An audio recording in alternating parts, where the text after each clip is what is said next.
Bismillahirrahmanirrahim and Assalamu alaikum. Welcome to an other video.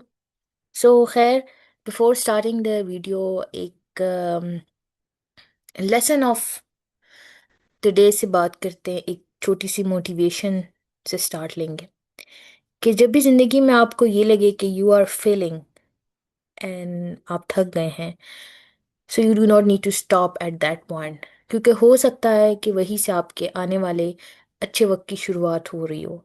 And your single day of hard work can change your coming 10 to 15 days, ठीक है।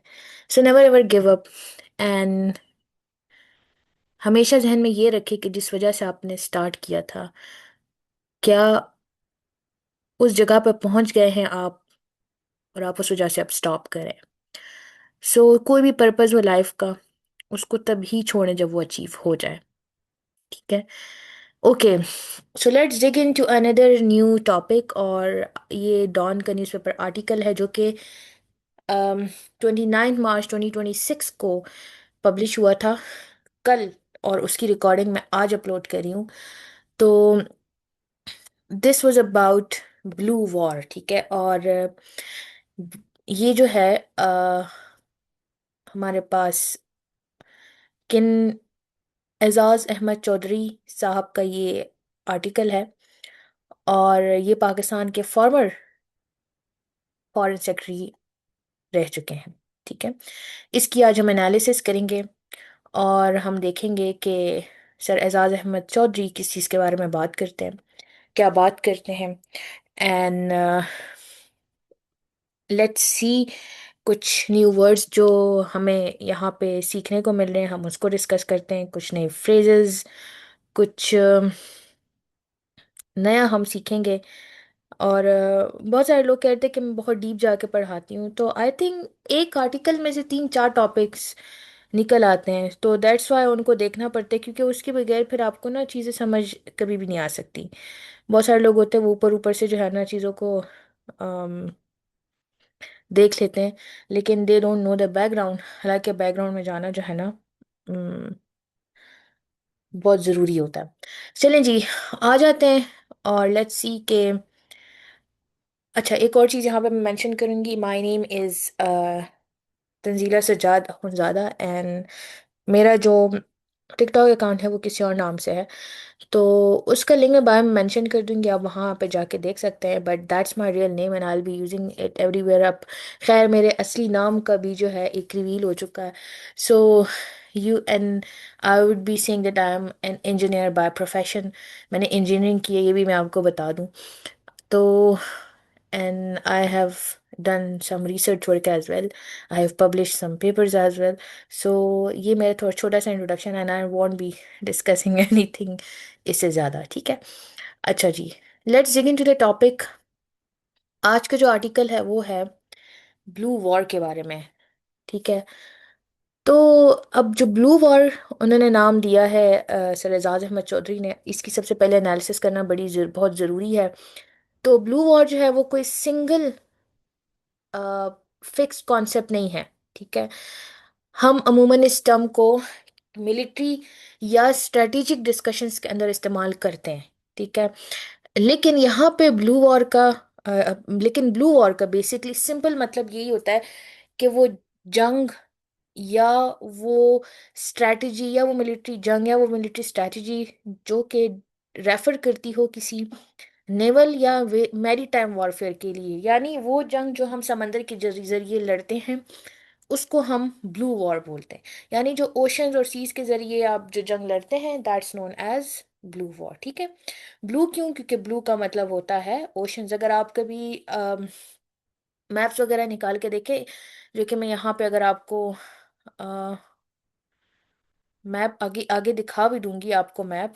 अगर हम यहाँ पे देखें straight of Hormuz का जो मैप है, इफ जिस तरह से हमारे पास strait of Hormuz is part of ocean and sea, तो मतलब ये कि ये आपके पास ब्लू में रिप्रेजेंट होता है मैप के ऊपर। दैट्स वाई हम इसको, उन्होंने इसका नाम दिया है ब्लू वॉर, ठीक है। ब्लू, इसमें क्या क्या शामिल होते हैं? वो नेवल बैटल्स जो कि naval battles between warships, control of important sea routes, use of submarines, aircrafts, carriers, and naval missiles, blockades, stopping trades और ऑयल सप्लाई बाय सी, ये सब कुछ ब्लू के अंदर शामिल होता है। हर वो चीज़ जिसका कनेक्शन किस चीज़ से हो, अम, आपके।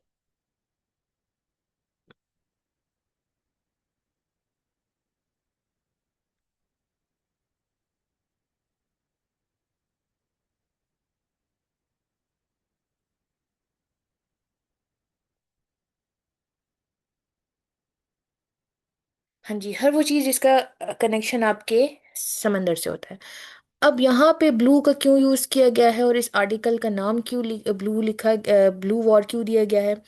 Naval battle between the warships, control of important sea routes, use of सब। अब ये जो यहाँ पे जंग की जो जंग हमारे पास चली है अब रिसेंटली, आज की जो ताज़ा खबर है वो ये है कि फाइनली अमेरिका ने जो है यूएस के ऊपर लैंड वॉर का भी जो है लॉन्च कर दी है। But basically this war was blue war, इसको ब्लू वॉर कहा गया है क्योंकि it was totally about the stopping of state of Hormuz, ठीक है, जिसकी वजह से हमारा ऑयल और हमारा जो है ऑयल सप्लाई बहुत डिस्टर्ब हुआ, वर्ल्ड इकोनॉमी बहुत डिस्टर्ब हुई।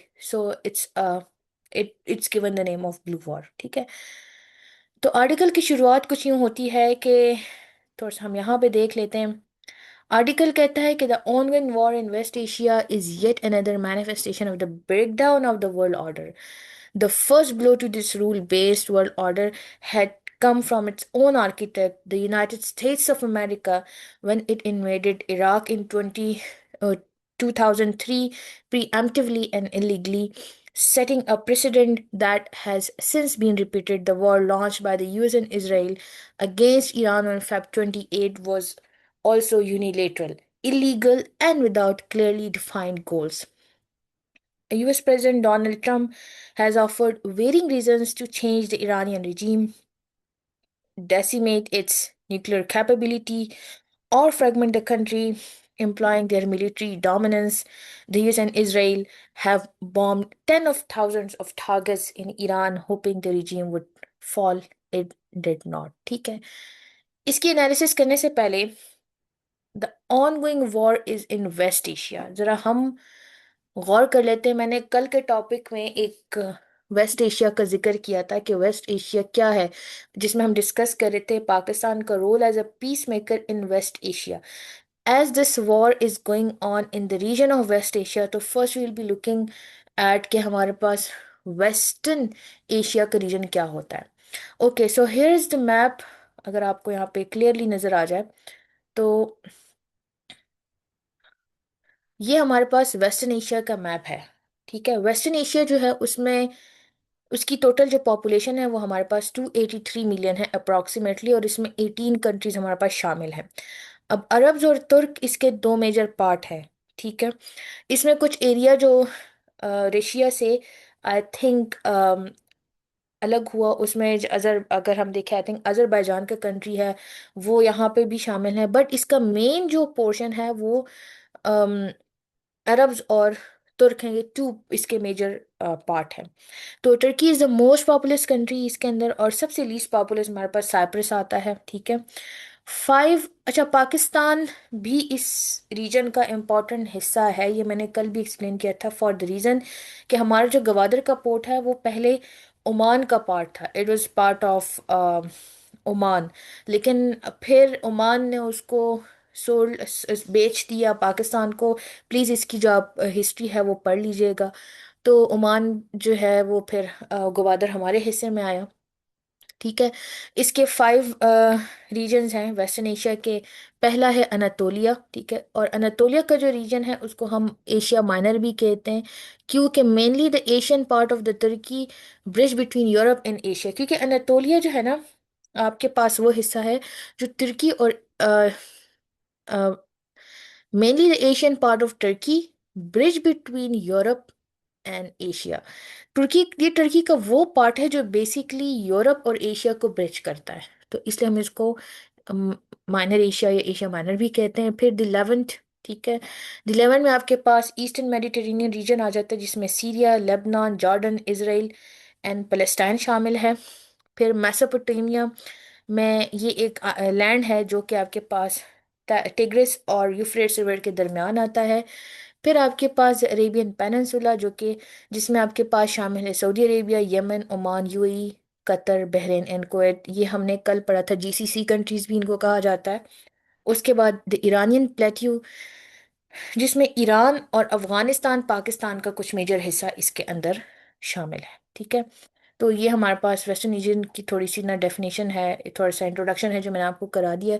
सो we can move on to the analysis of this article. ठीक है। अच्छा जी। अब राइटर ये कहते हैं कि जो ऑन गोइंग वेस्ट एशिया की वॉर है shows a breakdown of the global rule based orders.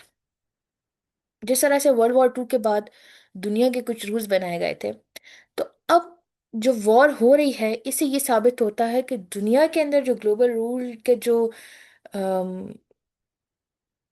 Order है या जो बनाया गया था, रूल्स बनाए गए थे ग्लोबल ऑर्डर के लिए, वो खत्म होते हुए नजर आ रहे हैं। ठीक है। और इसकी सबसे पहली वायलेशन यूएसए ने खुद ही की थी, जब उसने 2003 के अंदर अम, हमला किया था इलीगली। किसके ऊपर? इराक के ऊपर। और यहाँ पे एक वर्ड उन्होंने यूज किया, प्रीएम्प्टिव। प्रीएम्प्टिव का मतलब होता है acting in advance to prevent an anticipated event, या फिर आप ये कह लें कि एक प्रोएक्टिव अप्रोच होती है, कैलकुलेटिव अप्रोच होती है किसी चीज को पहले से ही स्टॉप करने के लिए। ठीक है। तो US and Israel launched a war on Iran 28 Feb को।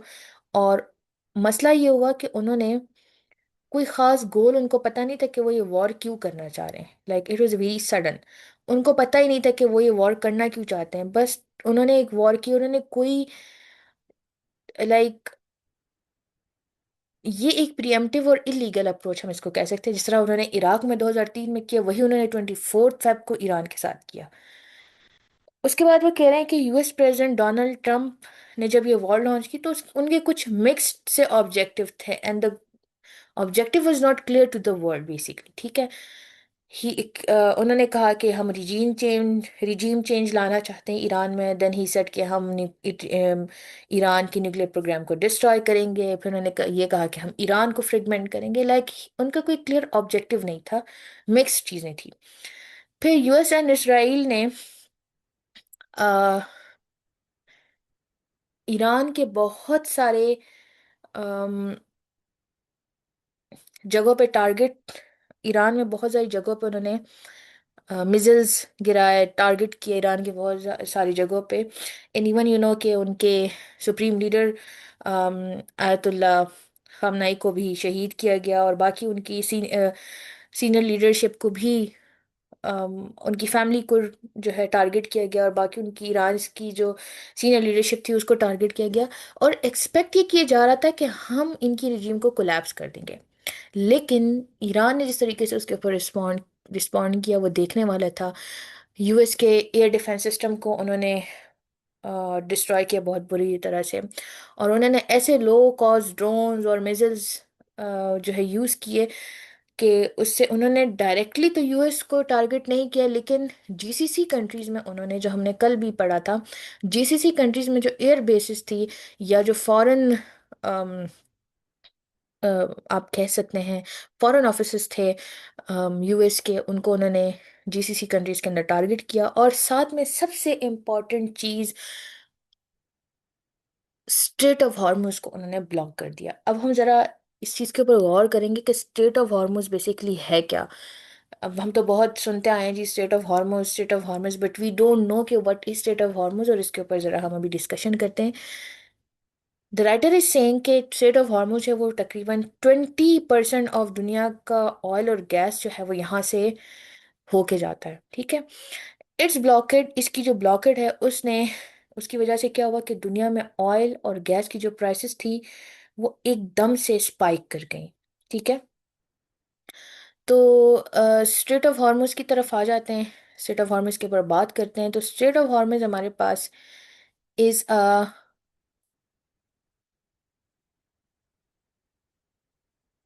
एक मिनट, मैं जरा सॉरी।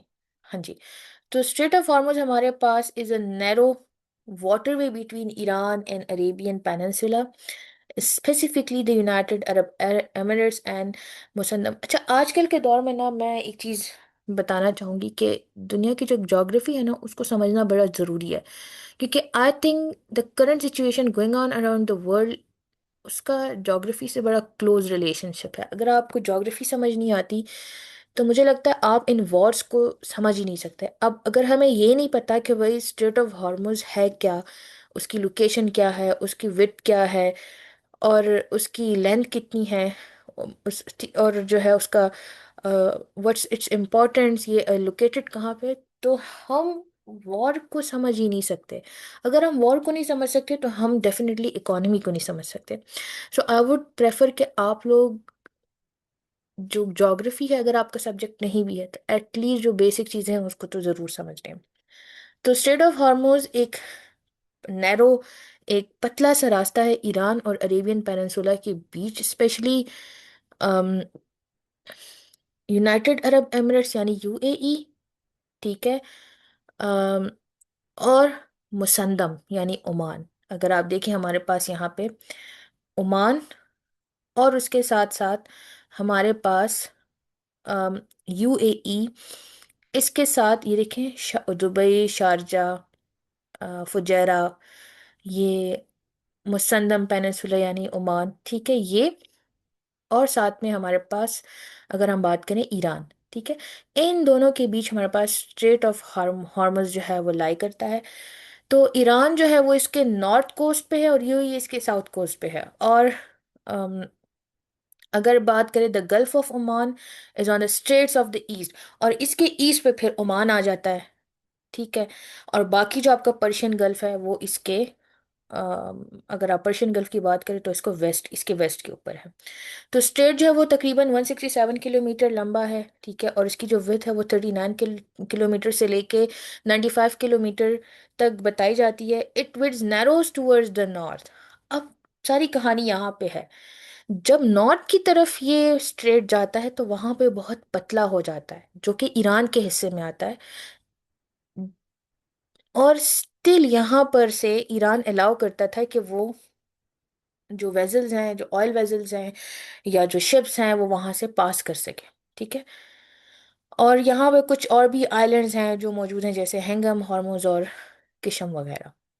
अब जरा स्ट्रेट ऑफ हॉर्मुज की तरफ आ जाते हैं कि is considered one of the world's most economically important choke points. अब दुनिया के, अच्छा ये जो इन्फॉर्मेशन मैंने ली है, अगर आपको रेफरेंस चाहिए तो मैंने वर्ल्ड एटलस के नाम से एक वेबसाइट है, आप अगर ज्योग्राफी और मैप्स को पढ़ना चाहते हो ना तो आप वहाँ से जाके ज़रूर इसको स्टडी करें, ठीक है। स्ट्रेट ऑफ हॉर्मुज जो है ये एक इकोनॉमिकली बहुत इंपॉर्टेंट चौक पॉइंट है, और अरेबियन पेनिनसुला का जो आप बात करें तो ज़्यादातर ऑयल एंड गैस रिजर्व जो है ना वो यहाँ पे अगर हम बात करें वहाँ से पास होता है, क्योंकि अरेबियन पेनिनसुला में आपके पास सबसे ज़्यादा ऑयल एंड गैस के रिजर्व्स हैं। सऊदी अरेबिया जो है वर्ल्ड का सबसे ज़्यादा ऑयल प्रोड्यूस करता है, और तकरीबन यहाँ पर दुनिया के 16% ऑयल रिजर्व्स मौजूद हैं। और 30% दुनिया का जो लिक्विफाइड गैस और 20% ऑफ जो ऑयल है वो आपके पास पास होता है स्ट्रेट ऑफ हॉर्मस से। अब 2011 के अंदर कोई 17 मिलियन बैरल जो है हमारे पास पर्शियन गल्फ से होके गुजरा था, ऑयल एंड गैस यहाँ से, और जो कि तकरीबन दुनिया का 20% ऑयल बनाता है। और 2018 के अंदर जो है 1.2 बिलियन वर्थ का जो ऑयल है वो डेली यहाँ से पास होता है, ठीक है। अम, अच्छा, मैं यहाँ पे इस वीडियो को स्टॉप करके पार्ट 2 के अंदर बाकी चीज़ों को डिस्कस करती हूँ।